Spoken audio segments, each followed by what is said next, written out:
आप ये तो जानते होंगे कि इंग्लैंड और ऑस्ट्रेलिया की टेस्ट सीरीज को दी एशेज का नाम दिया जाता है, लेकिन क्या आपको ये मालूम है कि दी एशेज दरअसल एक मोहब्बत की कहानी है। तो कहानी कुछ यूं है कि साल 1882 में इंग्लैंड और ऑस्ट्रेलिया के दरमियान इंग्लैंड के दी ओवल स्टेडियम में एक टेस्ट मैच खेला जा रहा होता है और उस टेस्ट मैच में इंग्लैंड को ऑस्ट्रेलिया 7 रन से शिकस्त दे देती है। जैसे ही इंग्लैंड की टीम को उस मैच में शिकस्त होती है,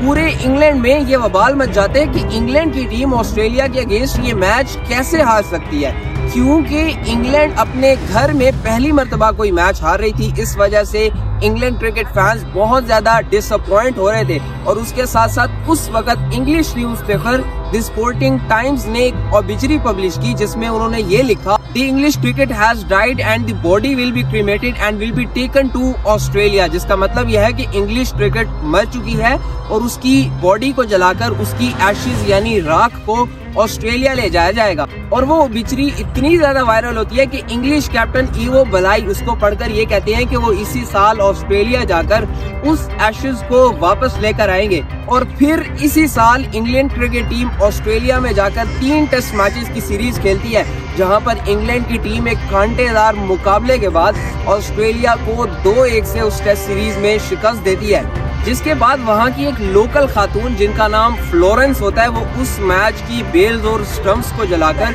उसको एक परफ्यूम की बोतल में डालकर इंग्लिश कैप्टन इवो ब्लाई को थमा देती हैं, ताकि वो इंग्लैंड में जाकर ये बता सकें कि वो एशेज को दोबारा जीत कर ले आए हैं। और ऑब्वियसली इंग्लिश कैप्टन एशेज लेकर जब इंग्लैंड जाते हैं, वहां पर इंग्लैंड क्रिकेट फैंस बहुत ज्यादा खुश होते हैं। फिर उसके कुछ अरसे बाद इंग्लिश कैप्टन इवो ब्लाई फिर से ऑस्ट्रेलिया की तरफ ट्रैवल करते हैं, लेकिन इस बार वो अपनी टीम के साथ ट्रैवल नहीं कर रहे होते बल्कि वो अकेले ट्रैवल कर रहे होते हैं, क्योंकि वो उस खातून के साथ मिलने जा रहे होते हैं जिन्होंने उनको वो एशेज वाली बोतल पकड़ाई थी, ऑब्वियसली फ्लोरेंस के साथ। और जब वहां जाकर वो फ्लोरेंस से मिलते हैं तो वो उनके कॉन्फिडेंस से इतने ज्यादा मुतासिर हो चुके होते हैं कि वो फ्लोरेंस को शादी के लिए प्रपोज कर लेते हैं और फाइनली उन दोनों के दरमियान शादी हो जाती है। और हिस्ट्री बताती है कि वो दोनों एक दूसरे के साथ 43 इयर्स साथ रहते हैं। और इवो ब्लाई की डेथ के बाद उनकी खातून फ्लोरेंस उस एशेज को मैरलबॉर्न क्रिकेट क्लब के हवाले कर देती है और मैरलबॉर्न क्रिकेट क्लब उस बोतल को